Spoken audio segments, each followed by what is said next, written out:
Hello students, welcome to the PND coaching classes learn easily and smartly. तो आज हम देखने वाले हैं कॉम्बिनेशन ऑफ रेजिस्टर्स का सेकंड टाइप, जो कि है पैरेलल कॉम्बिनेशन ऑफ रेजिस्टर्स। चलिए देखते हैं। तो जैसे कि स्टूडेंट्स टॉपिक से ही क्लियर है, हेडिंग से ही क्लियर है कि यहाँ पे जो रेजिस्टर्स हैं हम उनको पैरेलली सिंपली उसको कंबाइन करेंगे एंड देखते हैं कि उनका इक्विवेलेंट रेजिस्टेंस कितना मिलने वाला है। चलिए देखते हैं। When two or more resistances are joined in such a way that their first ends are connected at one point and the second end of the each resistors are connected to other points and a potential difference is applied across these ends with the help of a source of EMF को हम cell या फिर battery बोल सकते हैं, then this combination is called parallel combination of the resistance।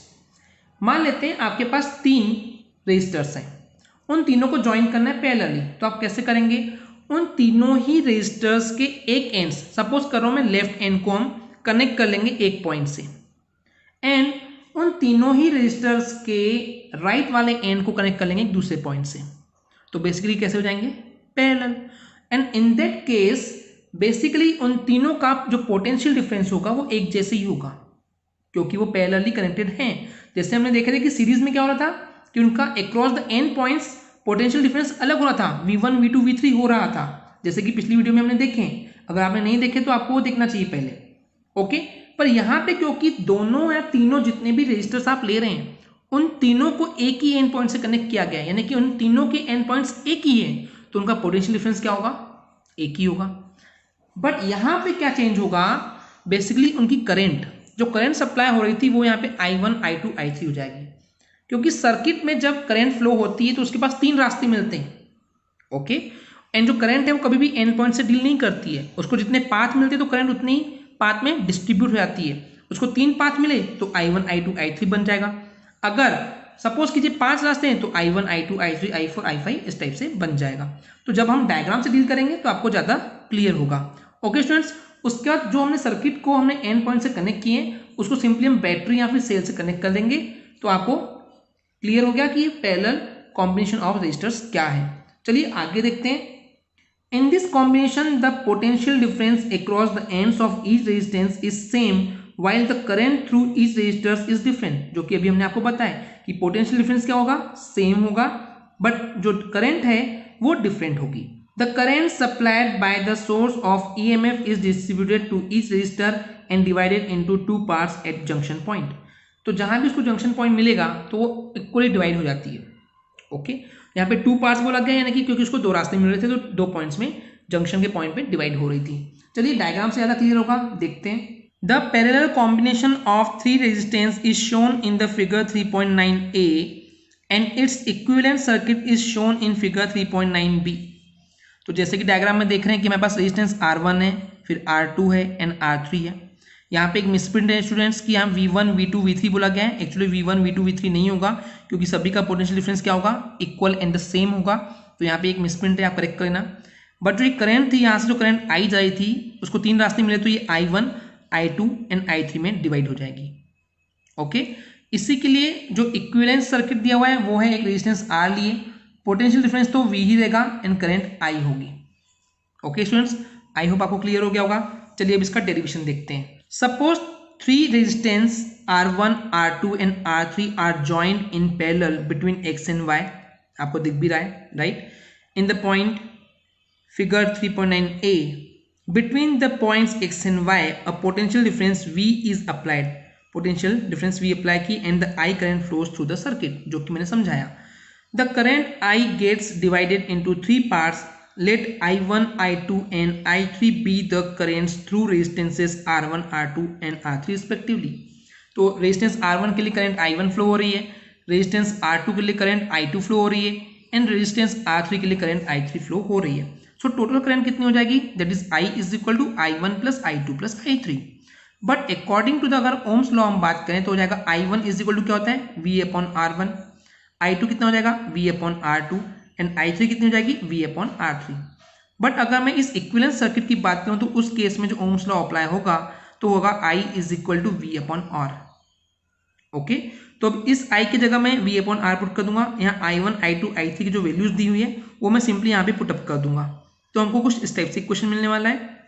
तो ये हो जाएगा V upon R is equal to V upon R1 plus V upon R2 plus V upon R3।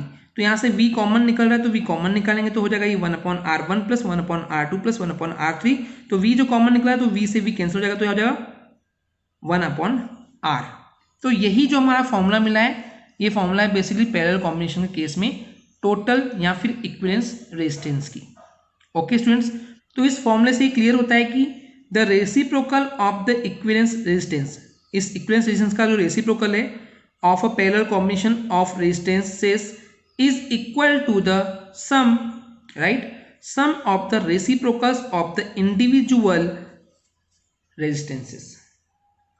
तो सिंपल सी बात है जो आप यहाँ से खुद भी डेफिनेशन बना सकते हैं स्टूडेंट्स कि जो रेसिप्रोकल है इक्विवेलेंस रेजिस्टेंस का वो इक्वल है सम के, किसके सम के, इंडिविजुअल रेजिस्टेंस के रेसिप्रोकल्स का। That's it. ओके स्टूडेंट्स, अब इसमें और एक चीज बोली गई है, सपोज करते हैं कि आपके पास n नंबर ऑफ रेजिस्टेंसेस हैं तो उस केस में जो फॉर्मूला होगा वो इस टाइप से कुछ होगा 1 upon R is equal to 1 upon R1 plus 1 upon R2 plus up to dash dash dash 1 upon Rn। Okay, अगर इसको एक सिंपल फॉर्मूला में लिखेंगे तो हो जाएगा 1 अपॉन Rp। आप P क्यों रिप्रेजेंट कर रहे हैं, पैरेलल के लिए, एंड सीरीज के लिए एस रिप्रेजेंट कर सकते हैं। सो 1 अपॉन कैपिटल R भी लिखेंगे तभी चलेगा।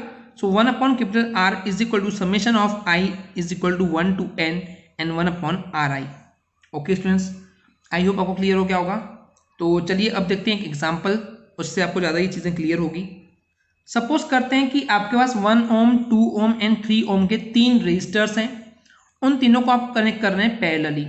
तो उस केस में 1 अपॉन आर फॉर्मूले के हिसाब से 1 upon R is equal to क्या होगा 1 अपॉन R1 यानी कि R1 की वैल्यू 1 है, 1 अपॉन R2 यानी कि यहाँ पे 2 है एंड 1 अपॉन R3 यानी कि 3 है। तो सॉल्व करने पे हमको 11 अपॉन 6 मिल जाएगा। आप इतना तो कर ही सकते हैं, राइट, सॉल्व करने आपको आता होगा आई होप। तो 11 अपॉन 6 मिल गया। तो ये जो वैल्यू मिली है 11 अपॉन 6, आप ये मत सोचना कि हमको ये रेजिस्टेंस की वैल्यू मिली है, ये वैल्यू है 1 अपॉन आर की। तो सिंपली क्या करेंगे, अगर हमको आर चाहिए तो इन दोनों को ट्रांसपोज यानी कि in the sense of reciprocal कर देंगे, पलटा देंगे। तो ये हो जाएगा R is equal to 6 upon 11 ohm. Okay students, तो आई होप आपको ये क्लियर हो गया होगा। चलिए इसके 3 पॉइंट्स हैं जैसे कि हमने सीरीज कॉम्बिनेशन के देखे थे, यहाँ पे देख लेते हैं। In parallel combination the potential difference is the same across each resistor, कि जब भी आप पैरेलल कॉम्बिनेशन करते हैं रेजिस्टर्स का तो उस केस में जो पोटेंशियल डिफरेंस होगा वो सेम होगा हर केस में, हर एक रेजिस्टर के लिए बेसिकली। सेकेंड है the current flowing through different resistors are different, तो हर एक रेजिस्टर से जो करंट उसमें फ्लो हो रही है वो डिफरेंट ही होगी। And the last, when the resistors are joined in parallel then the effective area of cross section increases. The resistance is inversely proportional to the area of cross section, hence resistance decreases. तो यहाँ पे ये बोला गया है simply कि अगर आप जब भी रेजिस्टेंस को पैरेलल में अप्लाई करेंगे तो उस पूरे सर्किट का जो क्रॉस सेक्शन एरिया होगा वो बढ़ जाएगा, और जितना ज़्यादा एरिया बढ़ेगा उतना ही रेजिस्टेंस कम होगा। ओके, तो अगर मैं कंक्लूजन पॉइंट की बात करूँ, आपके पास 3 रेजिस्टेंस हैं और आपको रेजिस्टेंस और ज़्यादा बढ़ाना है तो आप उसको सीरीज कॉम्बिनेशन में कंबाइन करेंगे, एंड अगर आपको टोटल रेजिस्टेंस कम करना है तो आप उनको पैरेलली कनेक्ट करेंगे। ओके स्टूडेंट्स, आई होप आपको क्लियर हो गया होगा। अगर आपको हमारी वीडियो से कुछ भी सीखने मिला या नॉलेज मिला तो प्लीज़ हमारे चैनल को सब्सक्राइब कीजिए एंड वीडियो को लाइक ज़रूर करें। आज के लिए इतना ही, थैंक यू।